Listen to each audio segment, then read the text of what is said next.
Right, welcome everyone. I've got the check shirt this time. Keith hasn't. Keith's gone summer casual, haven't you? Well, I did put a check shirt on, but I didn't feel comfortable, so I took it off. Leave the check shirt for you. Oh, bless you. Listen, you know where we are. We're back in with this wonderful human being. It is, of course, Keith Ferry. I don't know what episode this is. It's like we've got a whole kind of series of the Canary Room with Keith Ferry. Yeah. Another belting episode today. It's the very end of March as we're filming today. It'll probably go out early April, mid-April, this episode. So we'll get it out as quickly as we can. Today, Keith, it's a beautiful day today, Lovely. isn't it? We really should be in the garden drinking beer, not filming this, but... Well, we can do that afterwards, can't we? There's an idea. Well, I can, but you're going to drive home. You can. Yeah, you can do it for me, on my behalf. We're going to look at today, we're going to look at some of Keith's conditioning, so what he's done to bring the birds into condition. You can probably hear there's some lustful singing in the background. And then what we're going to do, Keith, is we're going to look at a number of the different pairs of Norwich and a couple of the pairs of Fifes as well that you've got together this year. Some of the reasoning behind why you've put them together. And then that gives us another excuse to come back later in the year to see how those pairings got on. Well, hopefully, fingers crossed, that it all clicks together. Yeah, well, successful. We'll keep everything crossed. It will be another cracking episode. I'm absolutely certain of that. So as always, grab yourself a cuppa, sit back, and enjoy the show. We're back in Keith's kitchen. It's like Keith Floyd, really, isn't it? Keith Ferry, Keith Floyd. Well, I sometimes think these birds eat better than I do.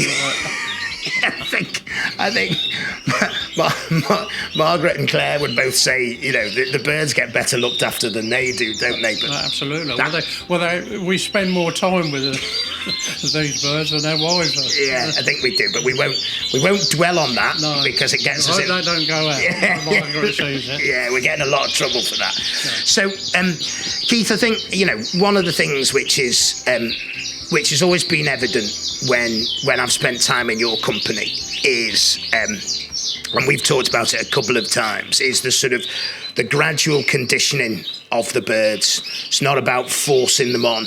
And I think particularly with the Norwich, you force them on, don't you, at your peril, really.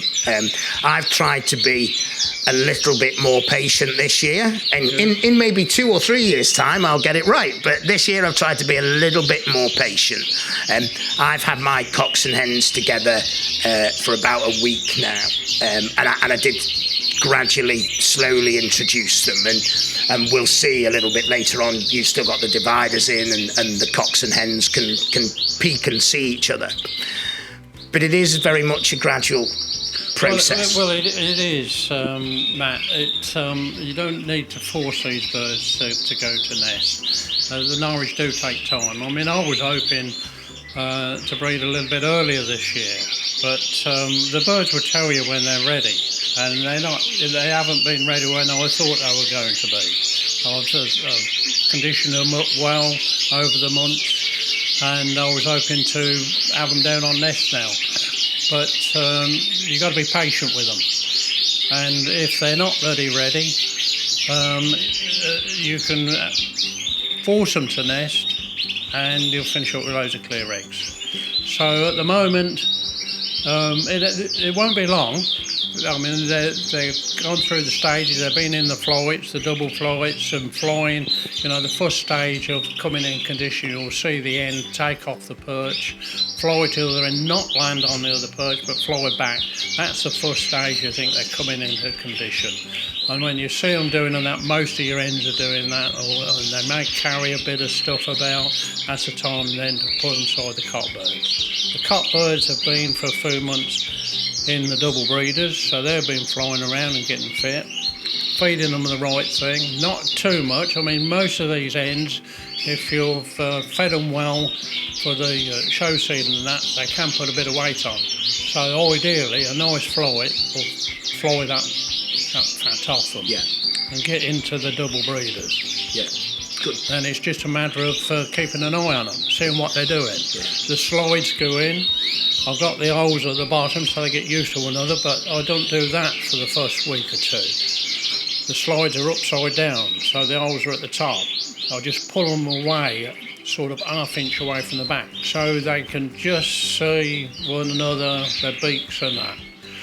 And when you see, more of it coming into condition, then I turn the slide back over so the holes at the bottom so they can really see each other. So you'll be looking to see if the pairs are bonding and they start feeding each other. If they start feeding each other, then you can pull the slides out.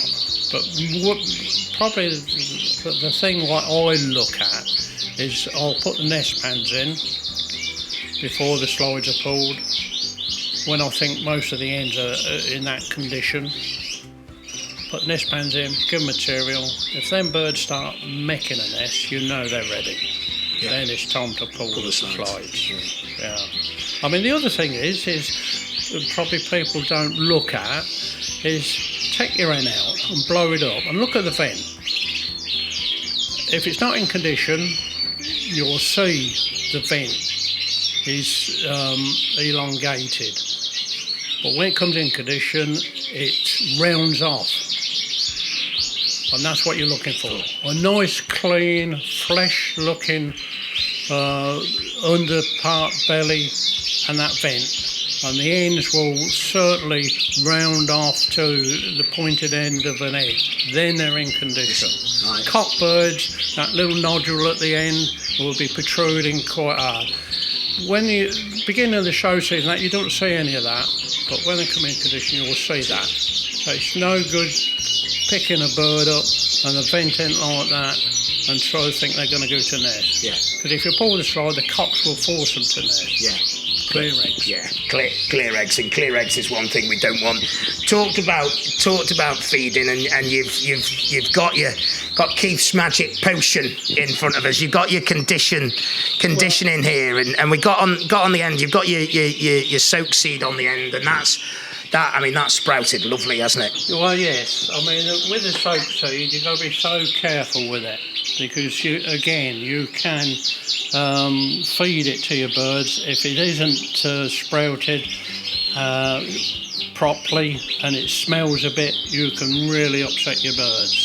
So no matter what I do is I soak my germination seed in a jar with water, and it need only be for 4 hours. That's all it needs. But if you got into a routine, if you're working, you do it either in the morning and then clean it, wash it under the tap that evening, and then put it in what I call the salad sprouter, which I've had for years. I don't know whether you can still get them, but that's how I do it.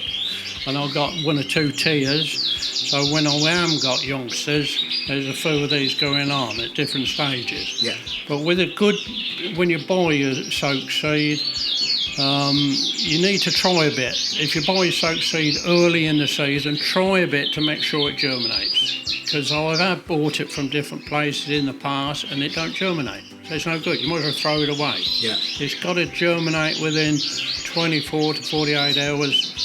Else it's no good. Yeah. And the thing is, it's a matter of washing it well and keep smelling it. If that smells nice and fresh, that's good for the birds. If it don't smell right, throw it. Yeah. Right. That will then mix into my egg food. My egg food what I moisten with some probiotic, the Yakult. I think that's how you pronounce it. So that's done like that. Straight in there. Straight in. Stir it up. You weren't wrong about these birds eating better than us, were you? I know. Let that stand for a while. Then I'll put the germination seed. And then I've got conditioned seed here. In fact, I've got 2 lots here. One for the hens, one for the cocks.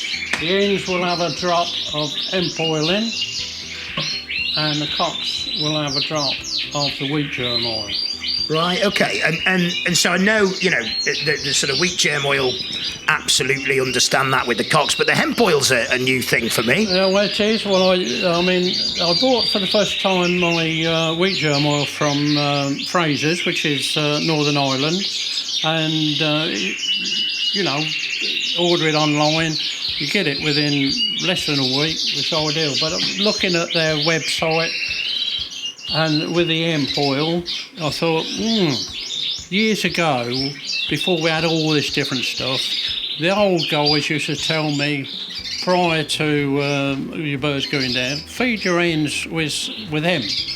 It really makes the birds, it makes the egg with the hemp. So I thought, I'll try a little drop of, hemp oil. Yeah. So I think the pigeon people have it, bring them into condition. So I don't give it too much. Just a little bit. So it's a new thing for me this year. I'm just trying it. Yeah. See how things go. Always learning. Always learning. After 50 years of breeding Norwich, I'm still learning, and you don't want to experiment too much because you can go the other way. But just add an odd thing.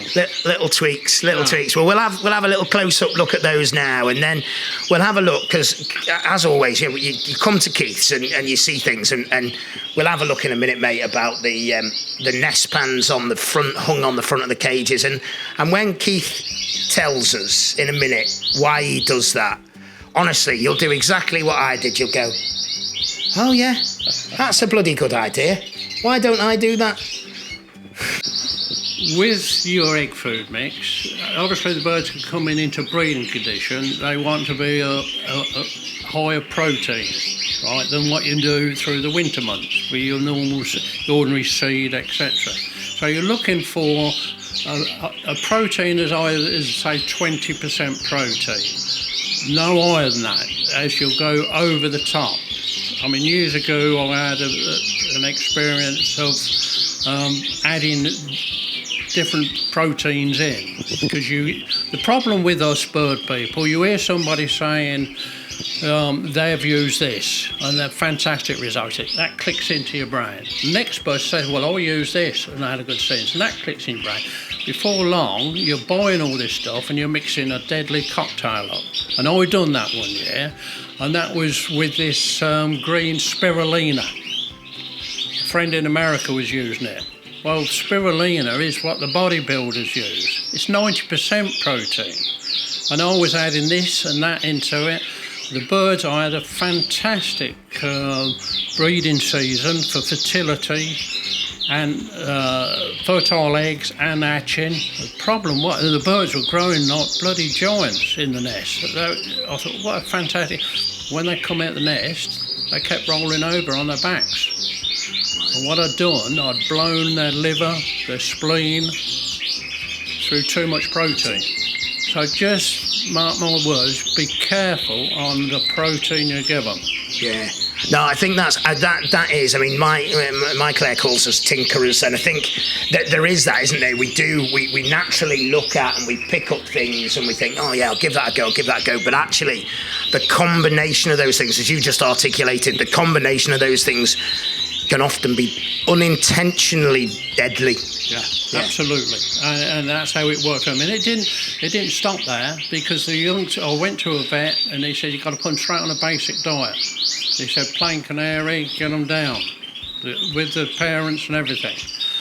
And the birds what come through it was my breeding birds for the following year, and I was having a bad year the following year through all that. Yeah. So it just don't stop there, so be very careful. 20% is the maximum you want of protein in your egg food to get them into breeding condition and to produce youngsters. As always learning. Always learning. Right, so with that amount of moisture into my egg food, that's plenty moist enough to do. So it's nice and crumbly. Then with the soak seed, by the way, don't wash it out and then put it straight in there, as your egg food's going to be too wet. That was washed out first thing this morning, and it's been sitting there. It's soaked it up and it's nice and dry. So that all goes into my egg food.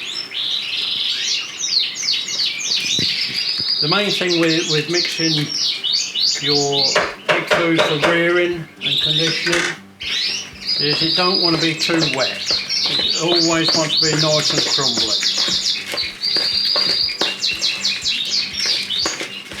So that goes like that, let that stand. With the condition seed for the hens, with the imp oil, and just probably half a spoonful, that's all. Back in.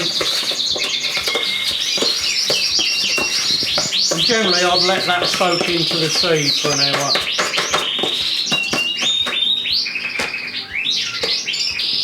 And then with the cockbirds, wheat germ oil. Not much, you don't want to overdo it.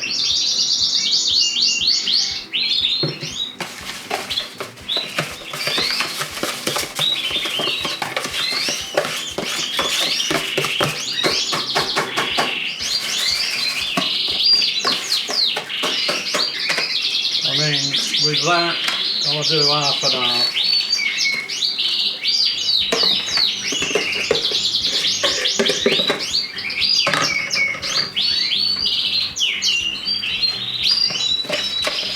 Mix all that up.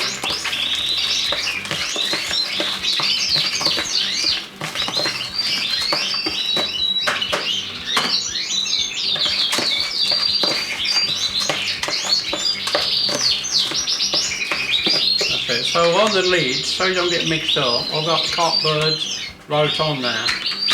And then on there I've got the Easy Bird, superior breeder. And again, I read on how much you put in there and it talks about a fair bit. So I don't put that much in, I just give them a bit. It's got a bit of everything in it, calcium, all the different vitamins.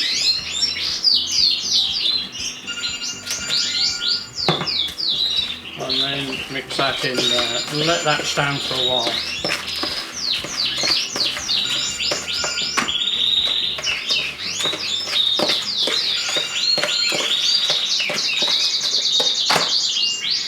But with that, that's mainly to get the birds into condition.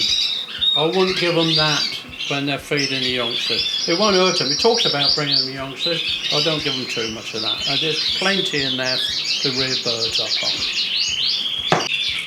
A little bit of grit in there as well. Mix that up. Perfect. And Keith, you talked about the sort of the feeding of it. You're not giving that much at any time, are you? No, the thing is, I mean, there's plenty there, and I won't be using that per day. So whatever I feed and left over goes into the fridge. It can be there for a couple of days. Yeah. It's not a problem. So, I mean, the hen birds have an egg draw like this, and they'll have about that much.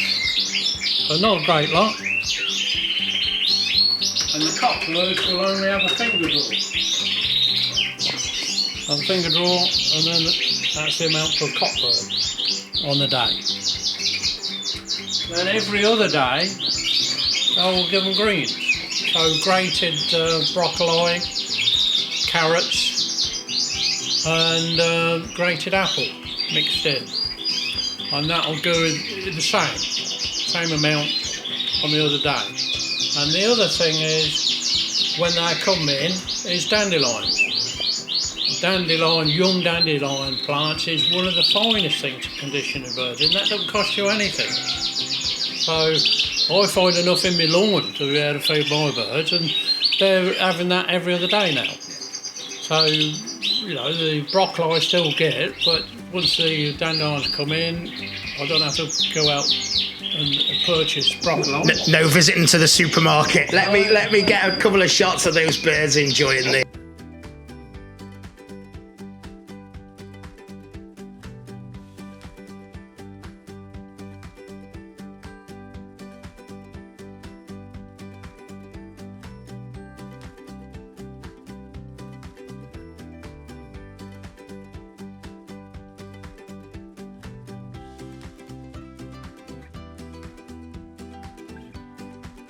You mentioned the dandelions, Keith, and obviously the need to wash them. You've got a beautiful little dandelion dibber as well, haven't you? We can see it in this picture. Yeah, it's the old Victorian dibber I bought from some stately house where they were selling them.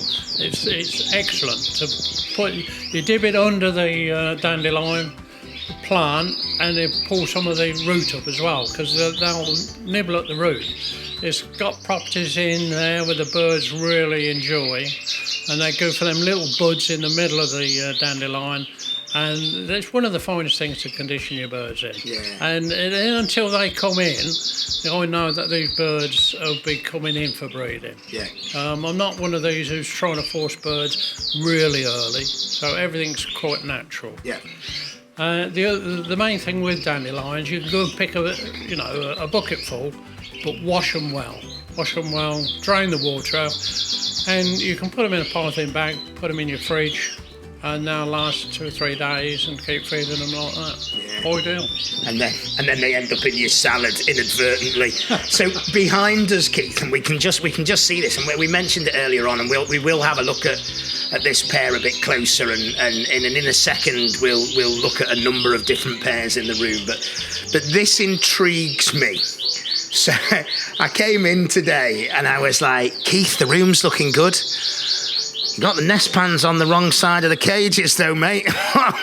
You all right? Is everything okay? And of course, with Mr. Ferry, there's a reason for that, isn't there?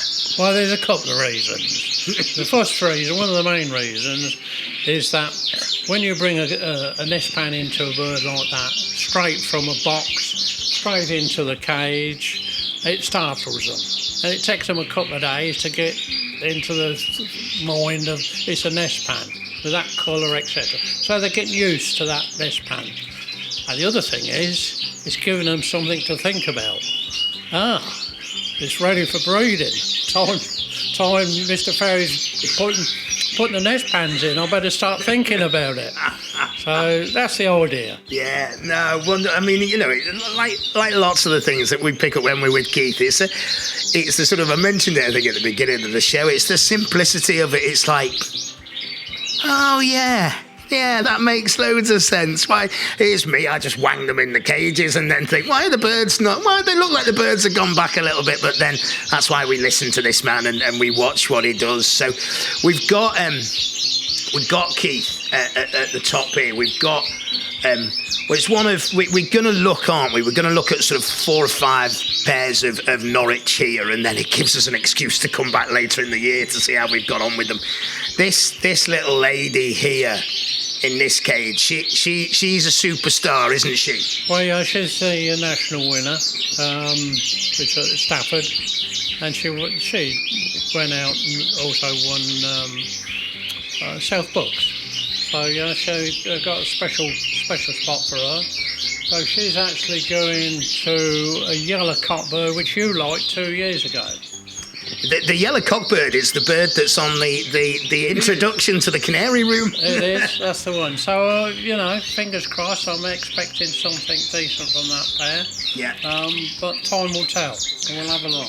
All trimmed up, all trimmed. I mean, I look at my birds that I've trimmed, and they look like, to be honest, they've been to Sweeney Todd's butchers. I look at the birds that Keith's trimmed, and I'm thinking, God, he's even trimmed the birds immaculately. This is like, I know, Keith, in another life you could have been a hairdresser, mate. Look at them. There's some artistry in that. Well, I said to Matt, you're looking at them in the worst condition because they've been trimmed. But Matt said, well, I can't see anything wrong with them.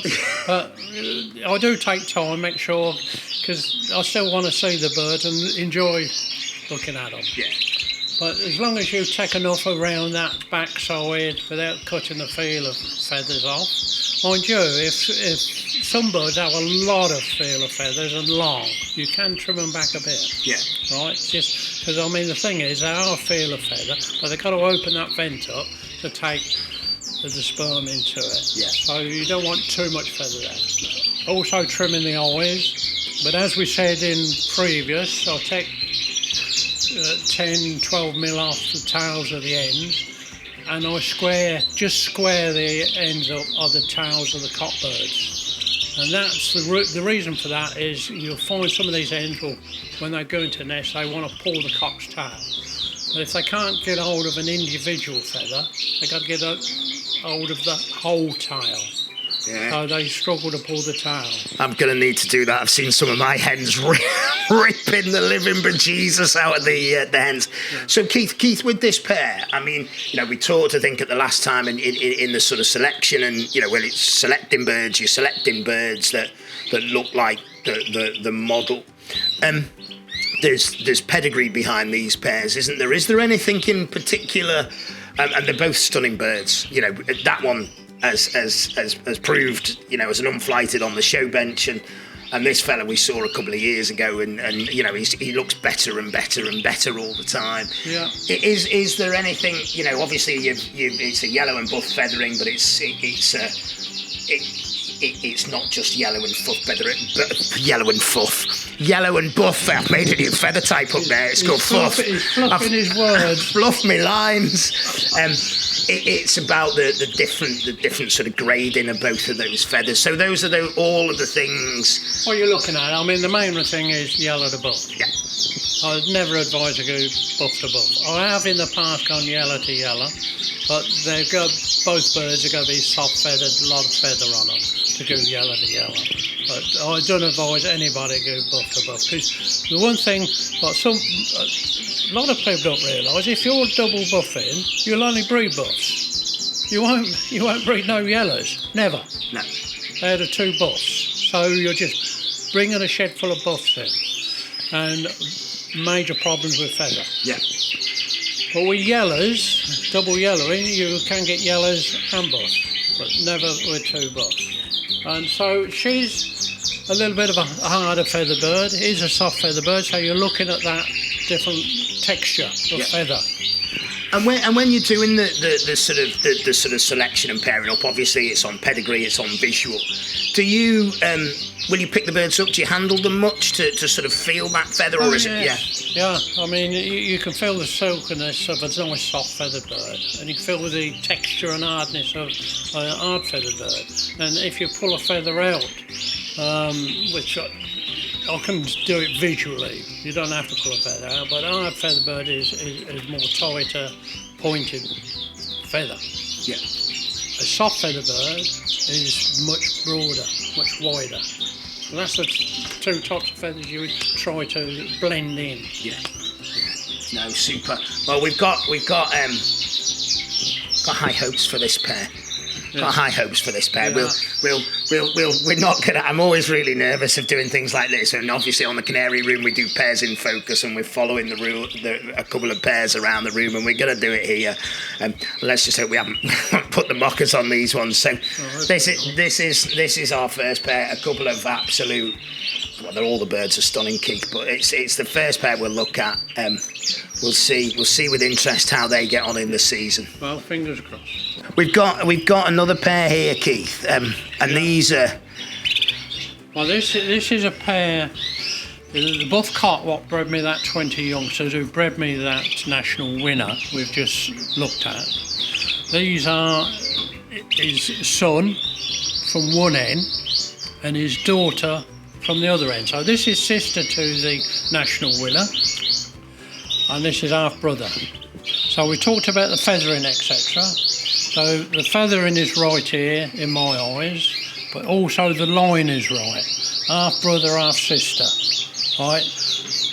Hopefully we get youngsters coming back. It's going to be looking more like the father. And so the line keeps continuing. Yeah. Right. Next year, with those offsprings, we'll have to diverse into one of the other lines just to keep the vigour going. Yeah. But this is where I'm expecting some nice youngsters, if they're going to be anything like the father produced. Yeah. The pair above is an over-year hen, which is sister to the cat yellow cock you've just seen, right, which you like. Yeah. And the variegated yellow cock, young cock bird here, they're both young birds. No, let me correct that. I've said the hen is floated, so be it second breed seed. The cock is a young bird which is bred from the buff cock, which is brother to the cat, yellow cock. So he's going to be paired to his auntie. Yeah. So that's that line continuing. Yeah. So there's two lines there, if you know what I mean. They're all my bloodline, but there's two separate family lines there. Yeah, within So that. two good lines there, and you can bring them into one another possibly next year. Yeah. But you're continuing those lines going. Yeah. No, I mean, we saw the first visit here, we saw those three out the nest. That's and I think what's telling is the three of those birds are still in the room. Yeah, they are. Yeah. Yes. And despite my best efforts to get one of them. And next year. Now the family's going well. Yeah, it's marked with Mr. Hale's name. Oh, God love him. He's an absolute legend. But these are, I mean, you know, the quality there and like you say, the balance of the feather as well. So I think certainly when we look at that pedigree and we look at that development of the line, it's important. But it's got to be the right feather as well, hasn't it, mate? It's not just about putting half brothers and half sisters together. Those birds have got to work. Everything's got to be right, and then they've got to click. Yeah. They might not like each other, but hopefully they will. That's why, you know, patience, giving them plenty of time to get used to one another, watching their procedure, how they're going to go on. If they start feeling one another, they start bonding. Because I'm the old-fashioned, I like to see pairs, bonded pairs, rather than bring a cock right round like some of them do on the continent. I just can't do it with the Norwich so much. I mean, I know that cock went with two hens last year and he done me well and produced, you know, the stud I've got today. But so generally, bonded pairs, and it gives you more chance if you want them to rear. You got a bonded pair which are rear. My advice with any Norwich like this is to guarantee your first round. Hence me with all these feeders, the 5, etc. To guarantee that there. So my first round, the eggs will be definitely going under feeders. Yeah. And just watch what these birds are doing. I mean, one thing with Norwich, they can be temperamental and not sit the first round. So you know, you've got to be that damn careful. You sit them on their own eggs. You go to work and come back, and she's been off them all day. Yeah. Yeah. So you finish up adult eggs dead in shell. You need to guarantee that first round, especially if you decide you're going to be showing birds as well. Yeah, yeah. Because of course the early round birds are the early show birds. Yeah, exactly. Absolutely. Yeah. Wonderful stuff, mate. Wonderful stuff. Well, we've seen 3 of the pairs. Let's go and have a look at some more. So we've seen you know, a couple of sort of lighter variegated and clear pairs, and we got a really nice variegated hen in this pair here, mate. Yeah, well, this is a floated variegated yellow hen. She was an hen what kept laying last year and wouldn't sit. I mean, she must have laid 5 rounds, and 1 or 2 youngsters I've got from her are in here. So I'm pairing her to a clear buff cock to get a bit of this variegation into the birds. But that cock bird is bred out, that buff cock, what you like, Matt. And he was second. I like that one a lot. He was second best Norwich at South Bucks. So he's a nice bird. So I'm expecting some nice birds there. She's not a big bird, but she's nice, short and cobby. And I want 1 or 2 variegated birds this year. Yeah, I mean he's some unit, that cock bird, isn't he? Yeah, I like him. He's nice and short. Yeah. I mean, obviously he's been trimmed around the eyes and that, so he's not showing that nice broad head. But he's nice stocky bird. Yeah. And they're a good match pair. Yeah. No. Nice, soft feathered hen there.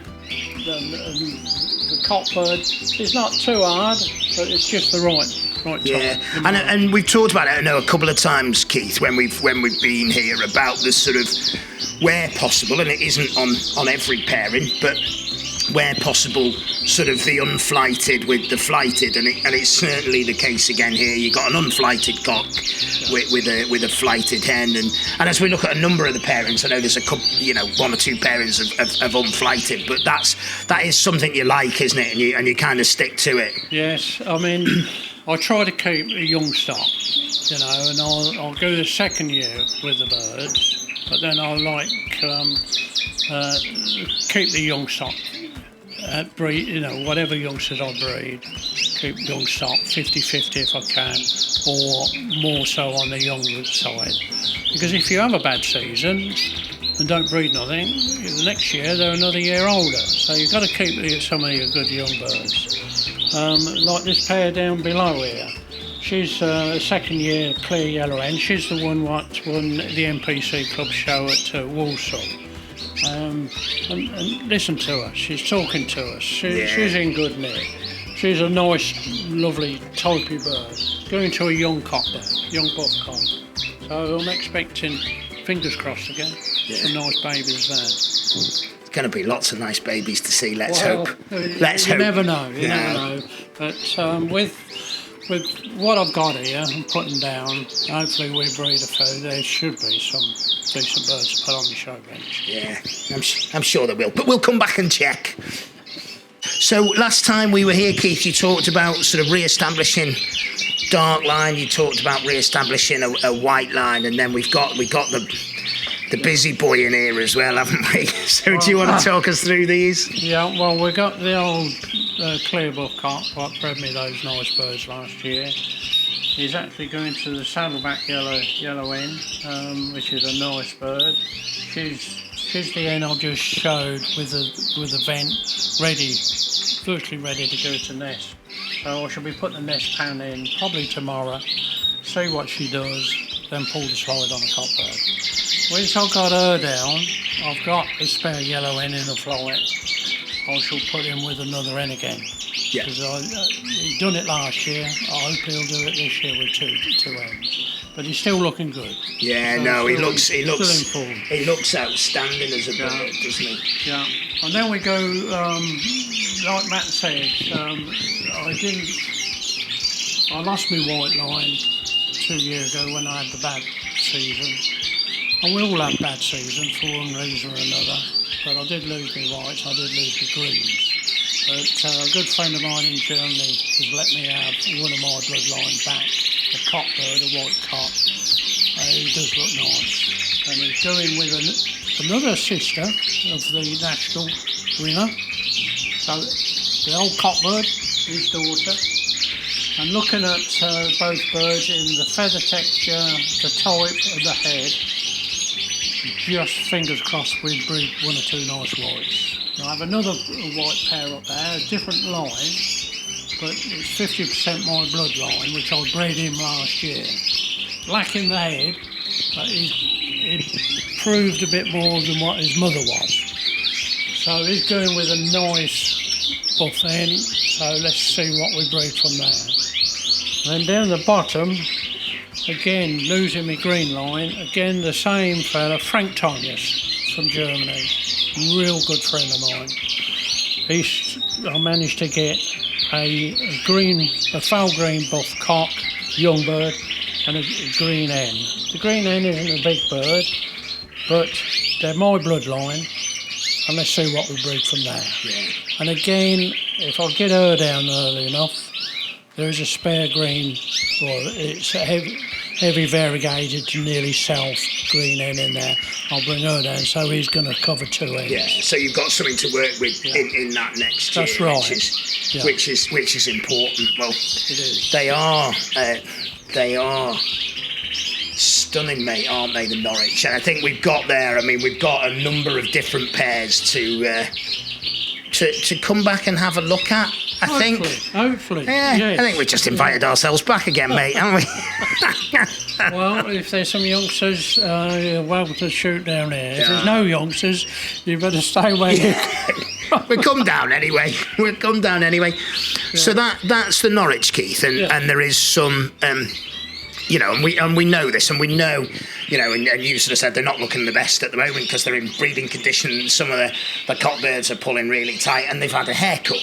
Yes. And it's the same with all of our birds at this time of the year. They're not in show condition; they're in breeding condition. No, so they will lose their shape. They'll lose sort of all of the things. And it's not just the Norwich. You're renowned for your Norwich. You had a great year on the show bench last year with your Fifes. So we have a look at a couple of pairs of Fifes that you've got your you've got your focus on. Well, I'm happy how the Fife are going. They're improving every year. I've been successful in buying the right stock birds in from the right people, and I've worked on them and crossbred them.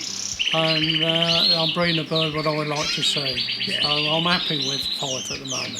Good stuff. Well, we'll have a quick look at a couple of them as well. He's not content with doing it in the Norwich, is he? He's going to challenge me in the Fifes. I hope to give him a bit of a challenge in the Norwich in the next 10 years. Well, there's plenty of challenges within the Fife. It certainly is, and it's going to be a challenge for me. But I look forward to it, Matt. Yeah, good.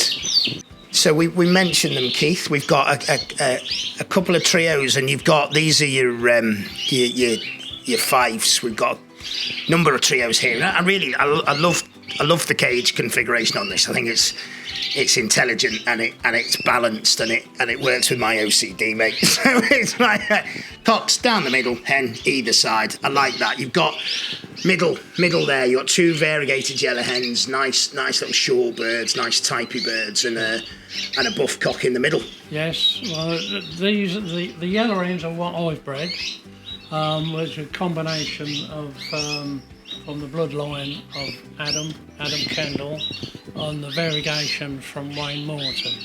But they are bred line from the clear buff cock on the top here, which I brought from Adam 3 years ago. Or this will be its third season. That's the cock what bred me the 41 chicks that first year. And so a lot of it is all stems from that line. So this year, for this season, I've brought in another bird from Adam, another buff.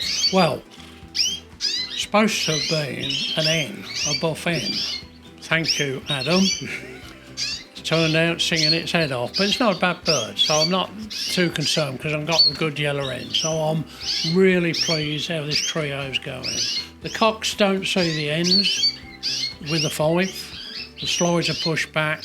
I don't want them bonding because they've got to go with two ends. So all these ends are the thing I can put down now, and I shall concentrate on these as breeding rather than use them as feeders. But I've got 60 rings, and like last year I bred 50 on the first round.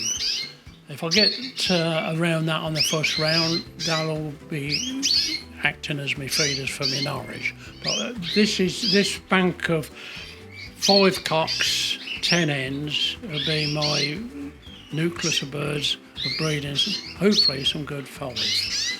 And I mean, you're a Fife man, Matt. I'm happy with them. Yeah, I mean the ingredients are most definitely there. We talked about with the Norwich, you know, it's this time of year you've got cocks pulling and looking like pencils, and I've seen these birds. I mean the type on some of the birds is still really, really nice. I've seen some of these birds not in breeding condition, and they are stunning, nice and short, you know, nice body, nice break in the neck, good head. So lots to work on. So I wish you lots of luck with the Norwich and a little bit less luck with the Fifes. I don't mean that. I wish you loads of luck with everything, mate. Everything's a challenge, isn't it, within the bird room? Absolutely it's just working on it. Yeah. And I'm well pleased with them. They catch me eye. But like I said previous, 2 years ago, they caught me eye too much, and my Norwich went off the ball, hence me having a bad season. Let them get on their own last year, bred 60 on the first round, no, 50 on the first round, concentrated on the Norwich, and the Norwich done well for me last year. So it's a matter of, you know, keeping me time between the two evenly. Yeah, and the balance. And then what's really interesting, and the different times that we come to Keith's room is you know, the sort of the flexibility and the flow of the room and what you've got. And excuse me, you mentioned it earlier, you've got a couple of birds still in the flights getting fit, but the flight cages are cleaned down, they're sectioned off, ready for the hopefully for the young. Well, that's right. I mean, these flights, all my cages are took up with birds now. Luckily, I've got these flights, and so they're all cleaned out, apart from this one flight with some hens who are a bit fat. I'm trying to get the fat off them. They're ready to take youngsters. And this is where you've got to be. You've got to be prepared. You've got to be, you know, one step ahead all the while. It's no good having youngsters, where I'm going to put them, and start cleaning cages out and put them somewhere. Everything's got to be done ready to go. Yeah, in advance. And I think that's it. It is that one step ahead. Well, listen, mate, as always, it's been a pleasure. So the idea this time of coming and picking some pairs to look at is to follow their progress, and we'll do that. We'll be back. We'll be back with Keith. You're welcome anytime. And I wish all your viewers a really good breeding season, and like to see some real clanking birds on the show bench. Yeah, well, we'll look forward to that, won't we, later in the year. Fingers crossed, everyone. Well, as always, it's a pleasure. It's always wonderful. I come away from this place reinvigorated. You know, I come away thinking about how it's just, you know, it's a lovely bird room. It's a lovely part of the world. And I think one of the things, I had a couple of messages off people who said, you know, they watched the whole series with Keith and it's had a real impact, which is what it was all about, wasn't it? It was about making things not necessarily easier, but, you know, if you've always said, if I can, you know, give a bit of my knowledge and it helps somebody, then that's what it's all about. Well, that's right, Matt. I mean, when I was a novice, the champion, the old lads, took, you know, when they passed away, they took everything to the grave. I'm not into writing books, etc., although Matt's offered to write one for me. But if anything, you can pick anything up on these episodes, then it's well worth doing it. Yeah. And I'm sure Matt's doing a fantastic job for the fancy by doing these and travelling all around the country. I don't know where he finds the time, but he's a lot younger than me. God love him. That was unprompted as well, but there's a tenner here, mate. Thanks for that. Appreciate it. Well, listen, you know what to do. Hit the subscribe, hit the like, hit the notification bell. Until next time, everyone, take care. Bye everyone.